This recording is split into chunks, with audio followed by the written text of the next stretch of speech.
Dan kalau kita pantau nih entry point dari Bigetron cukup lowong, nggak ada siapa-siapa di sekitaran mereka. Tapi Mongnai sudah lumayan padat merayap. RRQ berhasil untuk nge-secure satu komplek kecil, sama halnya juga dengan SimSeeker, Boin Dangki pun sama. Jadi bisa dibilang Mongnai udah padat penduduknya. Sementara kita melihat bagaimana dari Kagendra, Lele Boy sudah mulai ke pressure sedikit dengan granat demi granat. Oh no, Lele Boy untungnya itu hanya splash damage saja. Lele Boy masih bisa healing, tapi untuk granat berikutnya masih aman ternyata. Wah, agak deg-degser ya, nggak bisa pindah cuy. Cuma satu batang pohon yang bisa dia gunakan. Granat nggak mempan, molotov pun dilempar dan akhirnya membuat Lele Boy terbakar. Dia menjadi lele bakar di arah Sanhok sana, menjadi santapan untuk seorang Exozip. Dan Kagendra berarti hanya menyisakan last man standing mereka saja. Hanya seorang Casper yang masih bersembunyi di balik batu. Casper yang ini nggak bisa nembus batu guys. Dan akhirnya kudanya turun karena dia punya kaki. Nah, kan bisa lari juga Nice, kudanya. nice. Itu dia bisa lompat ya kan. Emang ini adalah salah satu alternatif vehicle yang sangat efektif juga untuk di Sanhok. Karena dari obstacle tuh mereka langsung loncat gitu kudanya. Kalau mobil kan agak nabrak dikit, agak mesti geser dikit.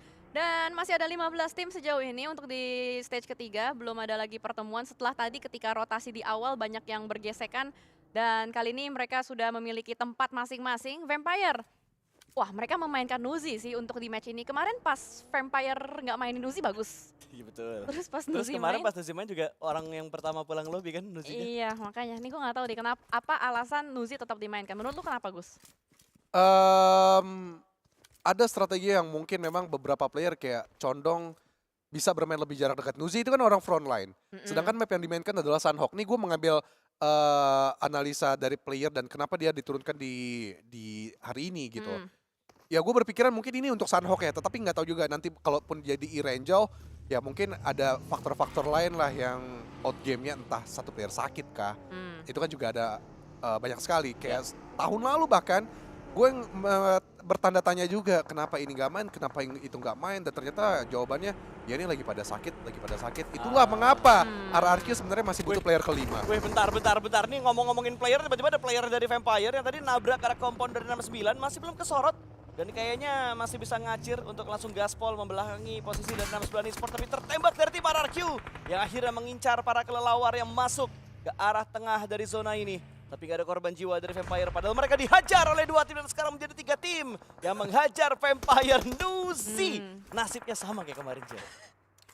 Lagi-lagi Nuzi, wah Nuzi, tapi mau bagaimana lagi sudah terjadi. Mereka benar-benar di tengah banget, ada di poros zona dan open field yang mereka ambil. Sementara sekitarannya itu compound. Wah, Bigetron enak banget untuk dapet tempat yang cukup sepi. Mereka tinggal setup lagi, apakah mereka bakal tetap nge-split atau bakal regroup, kita masih belum tahu. Sementara waktu ada perempatan atau pertigaan yang sudah diisi juga oleh beberapa tim, ada 69 dan The Xavier. Sementara MEC atau Magna akan bertemu dengan sesama tim Malaysia Iftar yang akan langsung dipulangkan terlebih dahulu. Citadel atau Selcom Digi Lions saat ini hanya menyisakan satu pemain terakhir yaitu Adik Lux. Satu granat dilontarkan, spekulasi yang salah. Tidak ada siapa-siapa di dalam rumah. Hasbi dan juga Tam berada di belakang rumah, bahkan satu granat berikutnya pun belum bisa memberikan efek samping yang banyak. Hasbi tahu ada yang ada di dalam, itu dia Adik Lux sudah mulai dijepit depan dan belakang. Akankah Adik Lux selamat atau tidak? Jumpsuit karena bagian depan masih stuck dan ternyata selesai untuk nyawa Adik Lux serta Sidal. Terlalu banyak mas yang harus dikontrol mas. Granatnya lah, jendelanya lah, pintunya lah. Dan sekarang kita berpindah menuju ke arah tim Malaysia yang lain menghadapi Flash.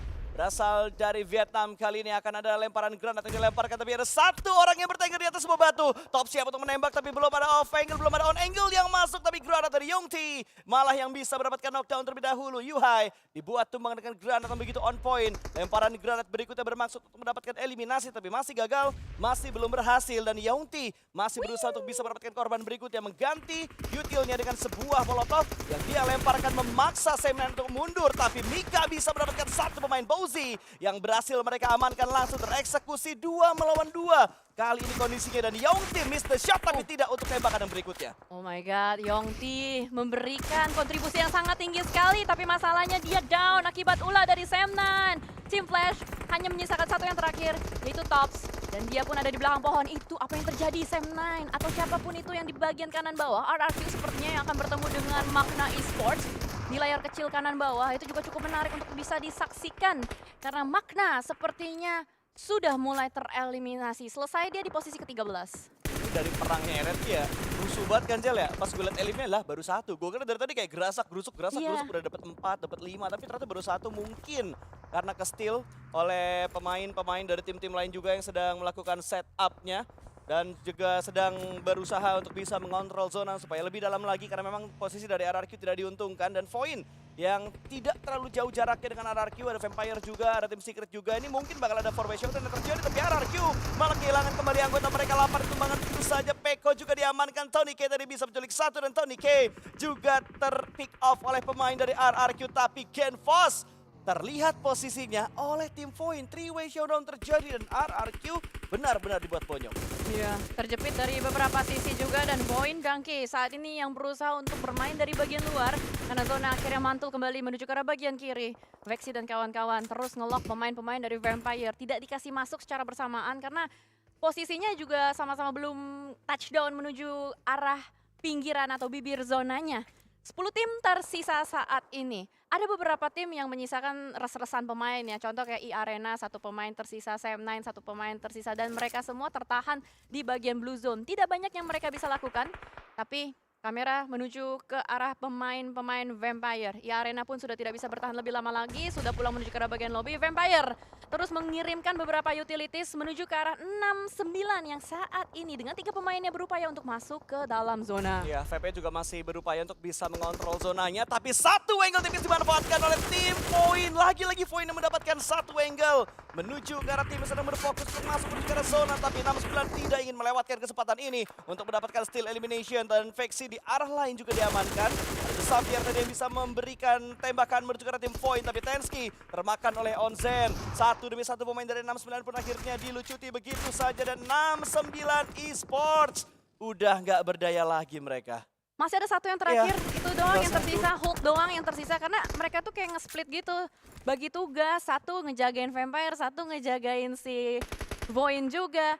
Pada akhirnya semuanya rugi, semuanya pulang ke arah bagian lobby juga. Untuk Void Donkey mereka aman dan selamat hanya dengan 2 pemain, Zeta dan juga Reza. Ini adalah combo kematian dari Void Donkey. Tembak ke arah bagian depan, Reza kembali mendapatkan 1 pemain. 7 elimination sudah mereka kantongi, 7 tim tersisa saat ini. Ya, Void tiba-tiba 7 tuh gue udah kaget banget loh. Tiba-tiba mereka bisa dapetin 7. Soalnya tadi mereka pasti lambat banget ngelewatin kau, ngelewatin Tatbok, mereka muter ke arah utara. Dan saat ini mereka bakal ditahan sama tim Secret yang sudah melakukan lockdown menuju ke arah 1 pemain dari tim Void. Tapi Zeta di bagian lain tadi berhasil mendapatkan 1 knockdown juga Rezak yang sudah terkenok kali ini karena ada sebuah control angle dari arah tim Secret. Tapi Zeta lagi-lagi menyelamatkan nyawa dari tim Void. Tapi sayang sekali Frankie mendapatkan off angle bersama dengan GK untuk meratakan Void.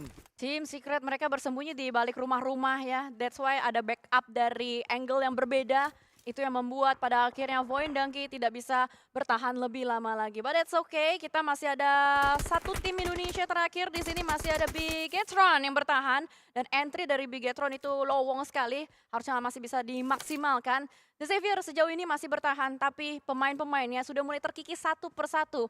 Kalau kita pantau dari manpower, ini yang paling tinggi OJTH Ya. atau OSJA. Betul. Mereka ya secara teori Albert Einstein ini memang Albert Einstein. ini memang masih punya chance paling tinggi untuk bisa mendapatkan winner-winner chicken dinner. Tapi kita tidak tahu, kata Thomas Alva Edison, kalau misalkan mereka Mantap Alpha Edison. kalau mereka blunder, bisa aja jadi buat BTR chickennya. Ya, tapi kayaknya pergerakan mereka yang semakin membaik ya. Pertumbuhan mereka, evolusi mereka Pertumbuhan. seakan-akan kayak mereka melaksanakan teori Darwin. Dengan proses evolusi yang begitu bagus, dengan cara permainan mereka yang begitu ciamik juga. Terlihat mereka bisa masuk ke arah late game dengan sangat baik. Walaupun kita nggak ngelihat adanya agresivitas dari mereka, tapi kayak perlahan-lahan mereka berevolusi dengan baik. Oh ya itu dia ya. Kehidupan teori sains yang bisa dimainkan di sini ya. Tapi karena adanya gravitasi, jadinya di sini Mantap. semua bergerak dengan kaki ya, tidak ada yang terbang-terbang gitu. Ada Betul. teori Isaac Newton dengan 1 granat dilontarkan menuju ke arah bagian depan, kembali Team Secret sudah mulai di pressure balik meledak menuju ke arah bagian belakang, tapi Break masih bisa bertahan, bahkan dia masih bisa nge-refill kembali utilities yang mereka butuhkan.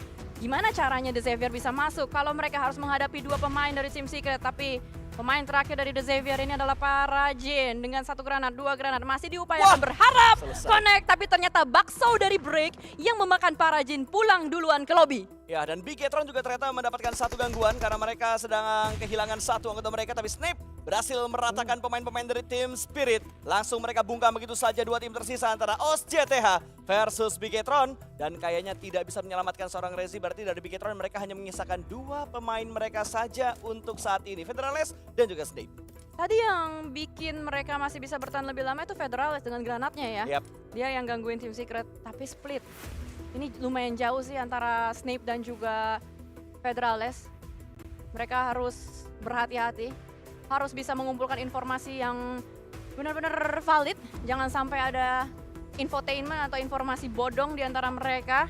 Sementara dari Osja, 4 pemain akan berusaha untuk masuk ke arah dalam. Mobil sudah dipanaskan, mobil sudah dijalankan. 3 pemain ada di dalam vehicle yang sama. 1 pemain ditinggalkan untuk menjaga backline-nya, tapi Federales sudah memulai masak granat. Shotgun Gaming Buddy yang hanya mendapatkan 1 saja, sangat disayangkan sekali. Sayang banget cuma bisa mendapatkan 1, tapi tracking dari Snape juga agak sedikit terlambat tadi untuk bisa mendapatkan korban. Yang kedua, hanya 1 yang ter-knockdown, 1 terkikis oleh Bluezone juga, sementara 1 orang lagi bakal bergerak zigzag ke arah-arah batu supaya bisa menutup angle dari arah seorang Snape. 1 melawan 3.